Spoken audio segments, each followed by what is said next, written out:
মাটি খোঁড়া। এটা খুঁড়ে দেখুক না কেন, এখানে অনেক মানুষ রয়েছে। যদি এটা আসলে কবরের যদি কোনো লাশ পাওয়া যায় তাহলে তো বুঝবো যে কোনো কবর আছে, তাই না? এখানে অনেক মানুষ রয়েছে। ভাই এই আপনারা একটু মাথাগুলো সরান না করো ভাই, একটু পিছান। আসলে এটা তো বাড়ি লাগে। আপনারা দেখতেই পাচ্ছেন যে সংসদ ভবনে মাটি খোঁড়া হচ্ছে, যে গণকবর সত্যি নাকি। আচ্ছা দেখা যাক। আসসালামু আলাইকুম রহমতুল্লাহ। সম্মানিত দর্শক বন্ধুরা, স্ক্রিনের ভিতরে যেখানে দেখতেছি খুঁড়তেছে, মূলত গণকবরের সন্ধানে মাটিগুলি খোঁড়া হচ্ছে।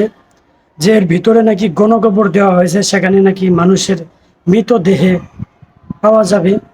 এর সন্ধানে কিন্তু মানুষের গণকবরের সন্ধানে তারা এখানে খুঁড়ে দেখতেছে। তো আমরা সত্যটা জানবো, আসলে কি গণকবরের সন্ধান পাওয়া গেছে গণভবনে এবং কি সংসদ ভবনে, সেখানে নাকি গণকবরের সন্ধান পাওয়া গেছে, এরকম একটি ভিডিও সামাজিক যোগাযোগ মাধ্যমে ব্যাপকভাবে ভাইরাল হয়ে পড়েছে। তো এই বিষয়টা নিয়ে সারা দেশে মানুষ ভিডিও খুঁজতেছে, আসল সত্যটা কি কেউ কি দেখেছে কিনা। এরকম ভিডিও কিন্তু আমরা দেখতে পারতেছি না। কিন্তু এখানে দেখা যাচ্ছে যে মাটি তারা খুঁড়তেছে, আসলে সেইখানে লাশ আছে কিনা এই মাটি খোঁড়ার পরেই কিন্তু আমরা দেখতে পারবো। আরেকটি বিষয় হচ্ছে যে এখন কিন্তু আইন শৃঙ্খলা বাহিনী মাঠে নেমেছে। যদি ঘটনা সত্য হয়ে থাকে তারা কিন্তু তদন্ত করে এটা মানুষের মাঝে বলে দিবে এবং কি আমরা সত্যটা জানতে পারবো। তো ভিডিওটি